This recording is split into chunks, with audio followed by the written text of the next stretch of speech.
Good morning, friends. Welcome to another edition of Here I Stand.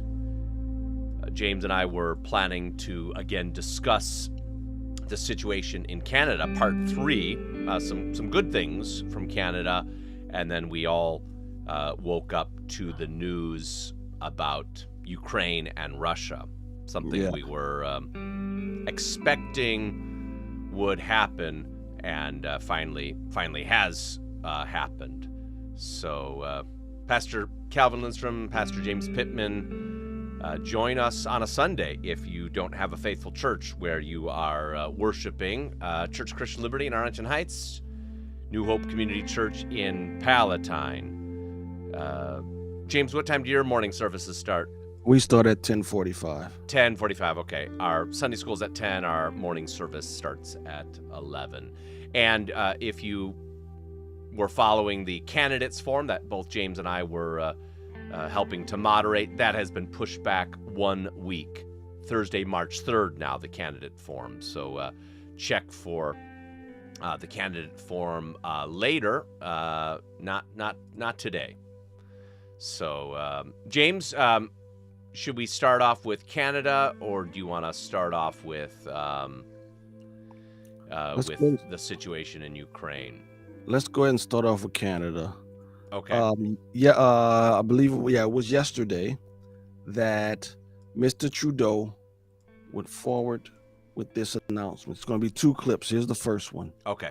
Let me kill this here, and let me get this. Let me get this clip. Okay. From the one, I think one of 2 independent sources of media in Canada from Rebel News. Here it is. Okay.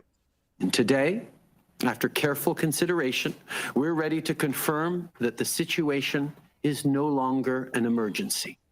Therefore, the federal government will be ending the use of the Emergencies Act. We are confident that existing laws and bylaws are now sufficient to keep people safe. Of course, we'll continue to be there to support provincial and local authorities if and when needed. And I want to reassure Canadians, law enforcement agencies are prepared to deal with anyone engaging in unlawful or dangerous activities. Police officers will continue to be there to protect our streets and neighborhoods within their jurisdictions. Now, that's the first one. And so I looked up and I says, wow, Trudeau has lost. But I think it is also, I've seen on several outlets that the one part about this, the power to freeze assets and the power of a financial institution, they made permanent. They made that permanent. So he still has the ability, if he deems you as a threat, to go in and freeze your bank account, in essence, stealing your money. And with that in mind, that he made those financial powers permanent, here's the next clip. Okay. Recognizing that he has the power still to take your money. Within 60 days, there will be an inquiry into the circumstances that led to the Emergencies Act being invoked. It will look at how we got there and why it was required. It could look at policing. The inquiry could also examine the funding, influence, and disinformation that supported the illegal blockades and occupations, both foreign and domestic. So he has the power. He has the power over the financial institutions. And after announcing that the Emergency Act has been revoked, he then threatens everyone who had anything to do with it, foreign or domestic. And so I know people who say they have, I don't know if BMO Harris is actually, I think it's owned by Bank of Toronto. Yeah, it was Bank of Montreal. Bank of Montreal. Bank of Montreal, yeah. I have people saying they're taking their monies out of BMO Harris. Yeah. They're taking them out. They're taking the money out. And so that was a threat. Calvin, that was an open, unveiled threat. No doubt. Anyone who had anything to do with that truckers, we're going to crush you and take your money. Yeah. So there he is, the dictator Trudeau. People are celebrating that he took down the Emergencies Act, revoked it because they're saying he did not have the votes in the Senate. That's why he Mhm. revoked it. Okay. Hmm. But if the government has enough money that at a whim, without a court order, to freeze your bank accounts, that's tyranny. Hmm. Who would want Yeah. to keep their money in Canadian So, bank? okay, It's let far, me ask you this: Is far that from that financial piece that's separate from the Emergencies Act, or how can that I remain don't and the other I aspects not remain? I don't know, Okay. but several outlets said that they moved, and I remember when they did it, like on Monday, I guess, they moved to make it permanent. And for Hmm. whatever reason, they were able to make it permanent. And then he revoked the Emergencies Act, but kept the most important part of all of it: the ability to freeze individual accounts without a court order. I'm Oh yeah, 99% sure yeah. because any government can freeze your account, but it has to go for a court order. I think what made this so special was they didn't need a court order. Hmm. And Yeah. so if you keep that in place, how is that not a dictatorship? Hmm. Freeze your personal assets at one man Hmm. enabled Yeah. enabled to do that. So I think that's where Canada is. People, it's far from over. He got what he wanted. He's a dictator now. Hmm. He is a dictator in Canada. Yeah. So, James, people have said, hey, you should check your own bank and try to get into a safer banking system. mhm. What do they I, mean? Like, well, what do they mean? I like you were saying, maybe people are getting out of BMO Harris, for example. Yeah. Mhm. Um, what about let's say your Chase Bank? Do you think does it matter in the U.S.? Do you think it matters what Wow. bank you're connected to in terms of I think it does. these I situations? I think it does. We as a church and as an individual, I moved our banking to a community bank Mm-hmm. because when I took over as senior pastor some years ago, our bank was BMO Harris, Uh-huh. right? And that's when BMO Harris was leading the charge on the gay pride You issue. know what? I think that So was when we moved our accounts. I think maybe that was yep, still Harris Bank at that time. maybe so. Yeah, Yeah, but maybe it then was. BMO Harris. I mean, it was soon after that it was Uh, BMO Harris. yeah, But I think you're right. yeah. Yeah, yep. So we did it because of the banks now getting involved in politics. Mm-hmm. All They right. were on the wrong side of politics. Yes, I So we agree. moved ours to a community bank. And when I moved there, I asked the branch manager, Mm-hmm. um, are you guys involved in pushing Mm-hmm. Yeah. LGBTQ community issues? Are you Yeah. pushing pro-choice? Are you guys involved in politics? And if so, Mm-hmm. where? And they said, Mm-hmm. no, Pastor. We try our best to stay out of that. And I said, good. Just be a bank. Mm-hmm. Right. Yeah. Exactly. I'm good. I don't care what you personally believe. Just be a bank.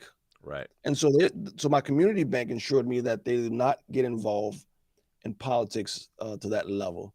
So we moved it to a community bank that's based here locally in Illinois. It's not the city or the Chase or Mm-hmm. the big banks, BMO, Right. because they push for Yep. their left So wing. let's just take this. And I'm Mm. we're not exactly where Canada is, thankfully. But I don't. well, I mean, I would wh- agree with you unless we'll see what happened with right. this trucker thing, Oh no, Calvin. it'll be interesting to see. I'm saying Yeah, I'm not saying it can't happen, but we're not. 65% of Democrats agree with Trudeau. I read on more than one. 65 to 70% of Democrats agreed with what Trudeau did. Yeah, well, now So they've we'll drank the see. I Kool-Aid. hope. So, I but let think me you're right, Calvin. let me I ask think you you're this: in terms of Canada, would it matter what bank? You're in mom. Let's say you're at BMO Harris Bank, or you're in mom and pop local community bank. Did that matter in Canada in terms of right. their ability to shut down accounts. No, I don't think so. I don't think so. Yeah. I So don't think it did. I guess here might be the thing. For reasons of, hey, is your bank supportive of tyranny or perversion? That's where you say, okay, maybe consider going to a smaller bank that's not doing those things. But if you're talking about you're going to protect yourself from all forms of tyranny, that that may not be something that you can safeguard yourself I was just about to against, say, right? I'm not even sure you have the power to do that. Well, right, because it's all, we're in a sense we're in a one world system, right? Yeah, That's yeah, anyway. There, I think this is one thing. Proverb says, the prudent see trouble from afar. So yes. there Ah, that's there's there's a place to say, you know what may happen, prayerfully consider that. But if you think, man, I'm going to save myself from all problems, yeah, that's you know what, that's not the reality. yeah, You yeah. know, I what I agree. mean. That there's a place for prudence, and I think there needs to be discussion on these matters. Christians coming Mhm. together. Are you familiar with Gab, the Yeah, founder of Gab? we have a we are on Gab Yeah, since time. he's talking about what's called the parallel economy, Yes, I'm and familiar with that. Yep, I think there needs to be some serious thought on those matters. yep, yep. Well, James, I guess we thought maybe this day would come, and it'll be interesting to see what it develops. But we all woke up to, hey, there's something going on in Ukraine. Let me share, James, a clip that some of us might remember. Yeah, yeah. Here, I'll see if I can share the screen there. I think I know what it is. Yeah, yeah. So this was our president while he was running. Election to decide who the president's going to be. And this time I'm the object of their attention. Because Putin knows if I am president of the United States, his days of tyranny and trying to intimidate the United States and those in Eastern Europe are over. I'm going to stand up to him. He's a bully, just like the president. And I know he doesn't want me to be president, but to tell you what, when I'm president, things are going to change. Mr. Putin, the American people decide their elections, not you. Chip in $1, $5. So here, James, my question is, Oh, how no.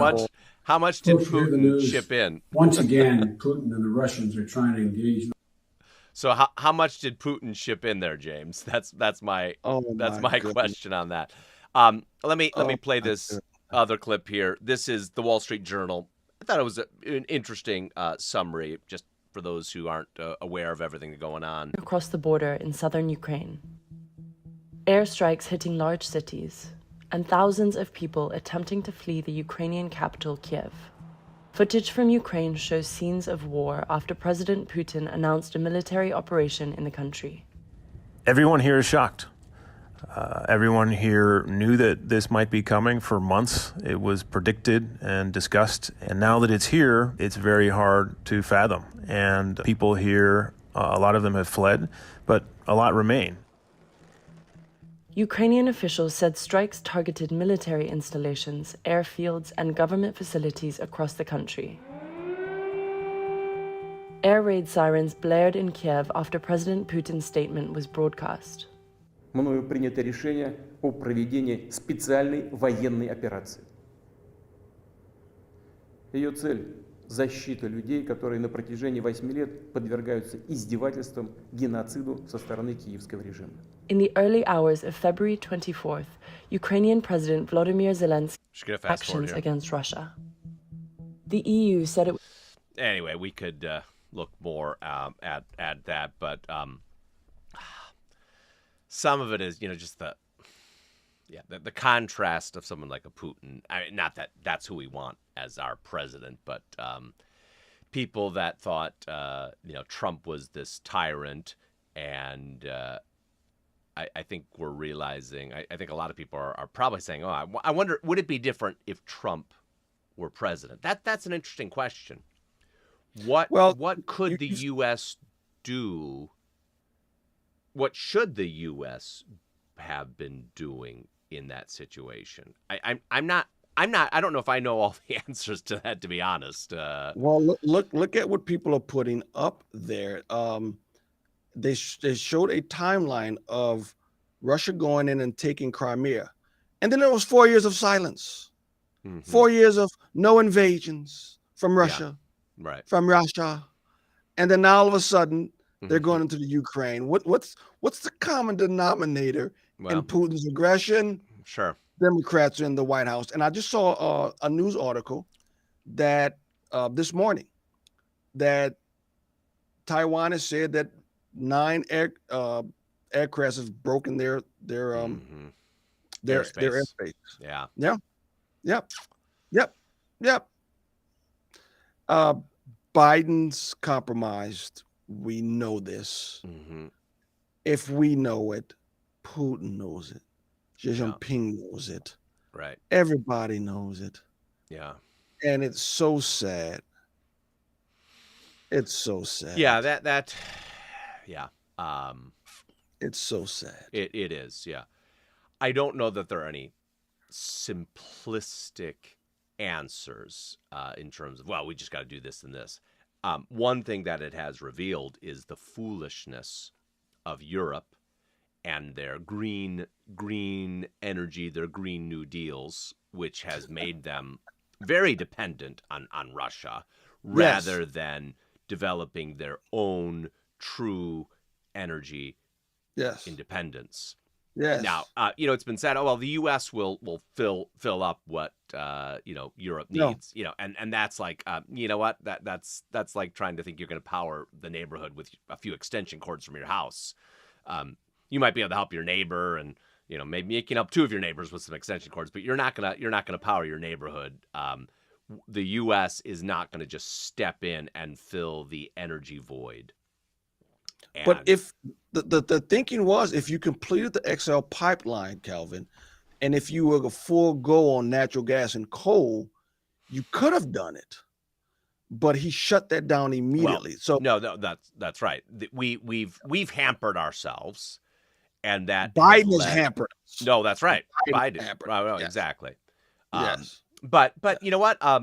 In Illinois, we have all these crazy schemes also in Illinois, right? We're gonna, we're getting rid of this and that, and Illinois has so much coal, vast quantities of coal, and we're, you know what your electric bill and your gas bill have been The gas doing, bill, right? the You know, gas, this gas bill for the last 2 months. I thought at one point I was like, why are they sending me the church bill to my house? Yeah, My right. church got mixed up in the Uh-huh. billing. Yeah, No, it wasn't for the church. It was my house. yeah, And the degrees had to go down on the thermostat immediately. But anyway, yeah. yeah, it's So different Not good.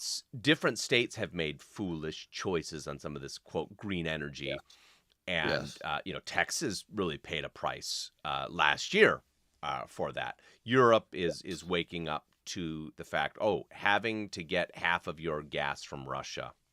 Yeah. And so guess what? Who gets the upper hand there Yeah. on this?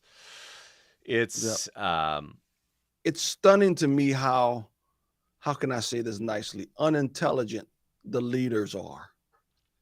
Once you become dependent on Russia, Right. you're basically asking them to invade Ukraine. And guess what, Calvin? In all reality, it's not going to stop at the Ukraine. Putin has said before, he's been recorded as saying he wants the recreation or the reconstitution of the USSR. mm-hmm. He said it was the worst day in the life of Russia when Gorbachev let the USSR go. Yeah. So, hey, Oh yeah, he has an agenda that Russia becomes the primary power. Do you think this?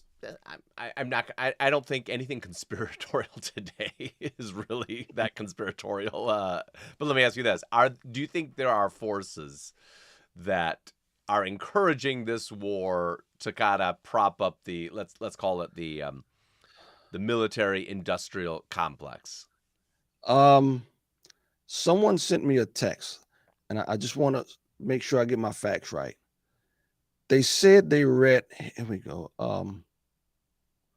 So John Harris, you know who John Harris is, right, Kelvin? I don't know that I do. No, I don't know if I know that name.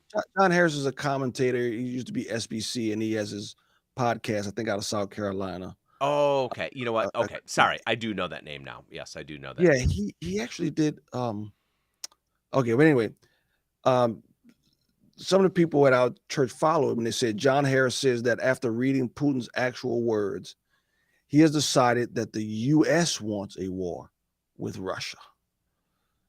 So a popular Christian commentator said he's read. I have not read it in depth. Okay. So Kelvin, put it this way: I don't trust the Biden administration, and it's sad. Mm-hmm. It's sad. I don't trust our government. I just don't. Mm-hmm. So Kelvin, after what the biggest casualty in all of this, COVID-19 stuff in the last 2 years, is that the trust in the government, whether it be the CDC, the NIH, or Fauci and his NAIA, whatever it is, I forget whatever it's called, but the biggest casualty is Americans don't trust their government. A large portion of America don't trust their government anymore. So when they come out and they talk to us about anything, whether you're talking about infectious disease or war with Russia, I don't trust them. Yeah. I mean, I don't trust them. I just don't trust them. We have Corky McDowell on chat here in YouTube. She says, yes, I believe that also. I believe she's responding to John Harris, that the U.S. is provoking a war with Russia. Now, yeah, it's interesting. There's a professor at the University of Chicago, very famous political scientist. I think his name is like Mearsheimer. He was saying, we need to keep NATO from expanding into Ukraine. Ukraine should be a neutral country that will ease tension with Russia, in his view. Now, it is interesting. I guess here's my thing. Should not the people of Ukraine I was just about to say that. determine what they want? It's not. I was just about to say that. Ultimately, it should not be Russia. It should not be the U.S. What are the people? What do the people of Ukraine want? Yeah. And that should be what we reflect in terms of policy. But isn't the whole impetus of us getting involved saying Ukraine should be a sovereign nation? Right? They should decide what they want to do. This is unfortunately the sad part of so much of U.S. foreign policy. Is it comes down to meddling and manipulation. Yep. And boy, that when you think you can do that I'll say that does not end well. So to whatever degree that the U.S. has been meddling or manipulating, that's not going to end well. And how we determine what really the people of Ukraine want, I don't know in terms of how that gets assessed properly. Calvin, let me ask you a question. I'm gonna put you on the spot, and I'm also gonna put Corky on the spot. She confirmed that yes, she was talking about John Harris. Let me put you on the spot. Simple question, Calvin. Do you still believe that the U.S. is a force for good in the world? I would say in some situations, yes. In other situations, I think no. I mean, and you know what? This is not anything new. If you study, some have said it's better to be the enemy of the U.S. They'll buy you out. If you're the friend of the U.S., they'll sell you out. That, especially, at post-World War II, different interactions, people that wanted our help were often sold out, and then we bought out enemies. People were used, and it's, It's not a simple answer. The U.S. has been, I would say, a force for good, I, but I in a lot understand of in the past. situations, I understand in the past. yeah. I'm saying now. Well, as I You say, ch- we had someone come in talking about Rhodesia back from the late 70s and early 80s. In various ways, we sold out the people of Rhodesia to a Marxist government, and it was a time of incredible suffering.